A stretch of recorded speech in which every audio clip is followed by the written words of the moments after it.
தண்ணீரில் பிறந்து தண்ணீரில் வளர்ந்து தண்ணீரிலே இறக்கக்கூடிய மக்களை பத்தின தகவலை தான் நாம இன்னைக்கு இந்த பதிவுல பார்க்க போறோம். அதாவது கடல்லையே இவங்களுடைய வாழ்நாள் முழுவதும் கடல்லே கழிக்கிறாங்க. ஸோ கடல்லே தான் இவங்க இறக்குறாங்க. ஸோ அதை பத்தின முழு தகவலை தெரிஞ்சுக்கிறதுக்கு முன்னாடி நம்ம சேனலை ஃபர்ஸ்ட் டைம் தான் பாக்குறீங்கன்னு சொன்னா சப்ஸ்கிரைப் பண்ணி வச்சுக்கோங்க. அப்பதான் நாம போடக்கூடிய அற்புதமான அதிசயமான தகவலாம் உங்களுக்கு தெரிஞ்சுட்டே இருக்கும். அதை பார்த்து நீங்க பயன்பெற முடியும். மேலும் நீங்க பண்ற ஒவ்வொரு சப்ஸ்கிரைபருக்கும் உங்கள் சார்பாக ஒவ்வொரு மரக்கன்றுகள் நடப்படும் விஷயம் தெரிவிச்சுக்கிறோம். வாங்க இப்ப நம்ம வீடியோக்குள்ள போலாம். தண்ணீரிலே பிறந்து தண்ணீரிலே வளர்ந்து தண்ணீரிலே இறக்கக்கூடிய மக்கள் யாரு, எங்க இருக்காங்க, அவங்களுடைய முழு விவரத்தையும் நாம இந்த பதிவு மூலமா தெரிஞ்சுக்கலாம்.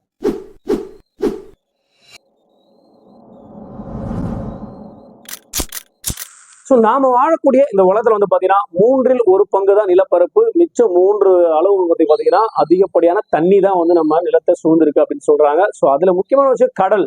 கடல் வந்து பாத்தீங்கன்னா இது வரைக்கும் கடலை வந்து நம்ம ஆராய்ச்சியே பண்ண முடியல. விண்வெளியெல்லாம் தாண்டி போய் நம்ம ஆராய்ச்சி பண்ற அளவுக்கு இருந்தாலும் கடல்ல இருக்கக்கூடிய மர்மங்களை நாம இன்னி வரைக்கும் பாத்தீங்கன்னா 100% முழுமையா இந்த பூமியில இருக்கக்கூடிய கடலை நாம இன்னும் ஆராய்ச்சி பண்ணலாம் அப்படின்றது உண்மையாவே விஞ்ஞானிகளோட உண்மையான ஒரு கருத்து.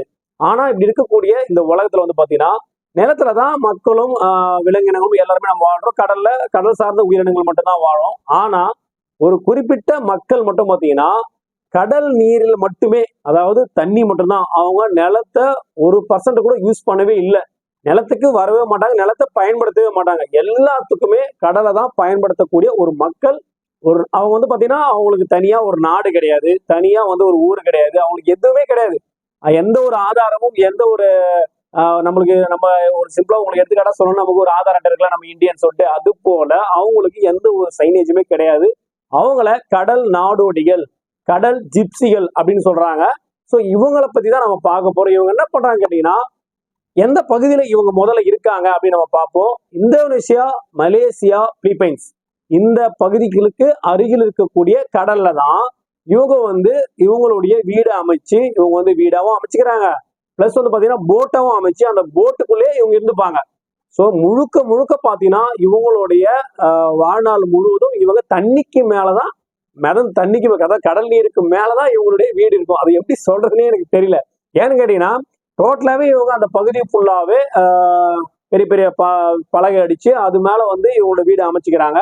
ஸோ அதை கொஞ்சம் கொஞ்சமா இவங்களுக்கு வீடு அதிகமா தேவைன்னா அதை அப்படி டெவலப் பண்ணிட்டே போயிருக்காங்களே தவிர நிலப்பரப்புக்கு வந்து இவங்க பயன்படுத்துறதே கிடையாது. இவங்களுடைய முக்கியமான விஷயம், இவங்க முழுக்க முழுக்க பார்த்தீங்கன்னா கடல் சார்ந்தவங்களா தான் இருக்காங்க. அதுல இவங்க முக்கியமா இவங்களுக்கு உணவாதாரமாக இருக்கக்கூடியது நல்லா உங்களுக்கு தெளிவா தெரியும். கடல் சார்ந்த உணவுகள் தான் அதிகப்படியா இவங்களோட உணவாதாரமா இருக்கு. இந்த கடல் சார்ந்த மீன்பிடி தொழில் மூலியமா கிடைக்கக்கூடிய அதிக மீன்களை விற்கிறதுக்காகவே, அதாவது இவங்களுக்கு தேவையான பொருளை வாங்கிட்டு இந்த மீனை கொடுப்பாங்க. பண்டமாற்று முறை அந்த காலத்துல சொல்லுவாங்களா, அது போல சில டைம் காசு வாங்கினாலும் ஓகே. மற்றபடி பாத்தீங்கன்னா இவங்களுக்கு தேவையான பொருளை எடுத்துக்கிட்டு கரை பகுதிக்கு வருவாங்க, அவ்வளவுதான். மீனை கொண்டு கொடுத்துட்டு இவங்களுக்கு தேவையான பொருளை வாங்கிட்டு போயிடுவாங்க. இது இதுக்காக மட்டும்தான் அவங்க கரைப்பகுதிக்கு வரதா பார்க்கப்படுது. வேற எந்த காரணமும் வரதில்லை.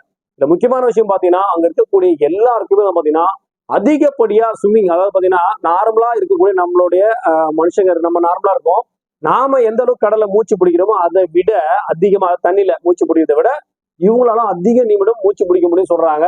கிட்டத்தட்ட பாத்தீங்கன்னா 30 மீட்டர் ஆழம் வரைக்கும், அதாவது 100 அடி வரைக்கும் பாத்தீங்கன்னா இவங்களால சர்வ சாதாரணமா எந்த ஒரு சேஃப்டி எக்யூப்மெண்ட்ஸும் இல்லாம நேச்சுரலாவே இவங்க ஸ்விம் பண்ணி டைவ் பண்ணி உள்ள போயிட்டு மீனை வேட்டையாடி எடுத்துட்டு வருவாங்கன்னு சொல்றாங்க.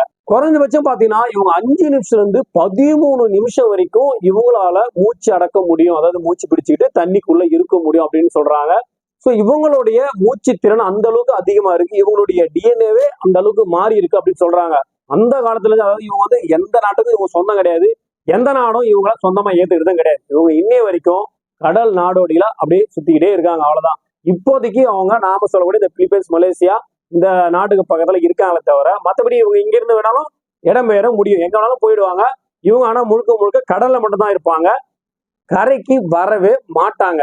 இந்த பாஜோ மக்கள் அப்படின்னு சொல்லக்கூடிய இந்த கடல் நாடோடியில பாத்தீங்கன்னா இவங்களுடைய முக்கியமான ஒரு விஷயம் நம்ம பார்க்க போறோம். அது என்னன்னு கேட்டீங்கன்னா இவங்களுடைய மதம். இவங்க என்ன மதத்தை பின்பற்றாங்கன்னு பாத்தீங்கன்னா அதிகப்படியான மக்கள், அதாவது அந்த பாஜோவில் இருக்கக்கூடிய அதிகப்படியான மக்கள் பாத்தீங்கன்னா அதாவது 99% பாத்தீங்கன்னா முஸ்லீம், அதாவது பாத்தீங்கன்னா முஸ்லீமை வந்து சேர்ந்தவங்களா தான் இருக்காங்க. ஸோ முஸ்லீமை வழிபடக்கூடிய மக்களாக தான் இருக்காங்க. இவங்க வந்து பாத்தீங்கன்னா இவங்களுடைய வழிபாட்டா இருக்கட்டும், எந்த விஷயமா இருந்தாலும் அதனுடைய ஃபங்க்ஷன் ஃபெஸ்டிவல் மாதிரி எது பண்ணாலும் இவங்க வந்து எந்த ஒரு நாள் குறிப்போ, அதாவது இவங்களுடைய வயது, நமக்கு வயசாச்சு இத்தனை வயசாச்சு அத்தனை வயசாச்சு அப்படின்னு நம்ம சொல்றோம் இல்லைங்களா, அது போல எந்த ஒரு நாள் குறிப்பும் கிடையாது. இவங்க பிறக்கிறாங்க, வளர்றாங்க, இறக்குறாங்க, அவ்வளவுதான் இவங்களுக்கு தெரியும். இவங்க அப்படியே இவங்களை இஷ்டத்துக்கு எப்படி அவங்க நடைமுறைப்படுத்துறாங்களோ அதுதான் பண்றாங்களே தவிர எதுக்குமே ஒரு வழிகாட்டு நெறிமுறைகள் கிடையாது. இவங்க ஃபங்க்ஷன்னா இவங்களே செலிப்ரேட் பண்ணிப்பாங்க, எதுவாக இருந்தாலும் இவங்களே பண்ணிப்பாங்க, அவ்வளவுதானே தவிர்த்து எதுக்குமே நாள் குறிப்பு கிடையாது. அதான் நாம பயன்படுத்துறா போல தேதியை வந்து இவங்க பயன்படுத்துறது இல்ல. இதுதான் முக்கியமான சிறப்பு அம்சம். சோ கண்டிப்பா இந்த பதிவு மூலியமா இந்த உலகத்திலே ஒரு பேரதிர்ச்சி பேரதிசயம் அப்படின்னு சொன்னா கடல் நீரிலே பிறந்து கடல் நீரிலே வளர்ந்து கடல் நீரிலே இருக்கக்கூடிய மக்களை பத்தின தகவலை உண்மையா ரொம்ப ஆச்சரியமான தகவல் ஏன்னு கேட்டீங்கன்னா அவங்க கடைசி வரைக்கும் பிறக்கிறதுல இருந்து இறக்குற வரைக்கும் கடலை மட்டுமே நம்பி இருக்காங்க, நிலத்துக்கு வர்றதே இல்லைன்றது உண்மையா ஒரு அதிசயமான தகவல் தான். கண்டிப்பா இந்த பதிவு மேக் பண்ணணும், நாங்க மேக் பண்ணோம். ஸோ கண்டிப்பா இந்த பதிவு உங்க எல்லாருக்கும் பிடிச்சிக்கும்னு நினைக்கிறேன். கண்டிப்பா இந்த பதிவு உங்க ஃப்ரெண்ட்ஸ் ஃபேமிலிக்கு தேவைப்படுச்சுன்னா அவங்களுக்கு ஷேர் பண்ணி விடுங்க. அதே போல ஃபர்ஸ்ட் நம்ம சேனலை பாக்குறீங்கன்னா சப்ஸ்கிரைப் பண்ணிச்சுக்கோங்க. அப்பதான் நாம போடக்கூடிய அற்புதமான அதிசயமான தகவலா தெரிஞ்சுட்டே இருக்கும். அதை பார்த்து நீங்க பயன்பட முடியும். மீண்டும் ஒரு நல்ல பதிவோடும் நல்ல தகவலோடும் உங்களை சந்திக்கிறேன். நன்றி, வணக்கம்.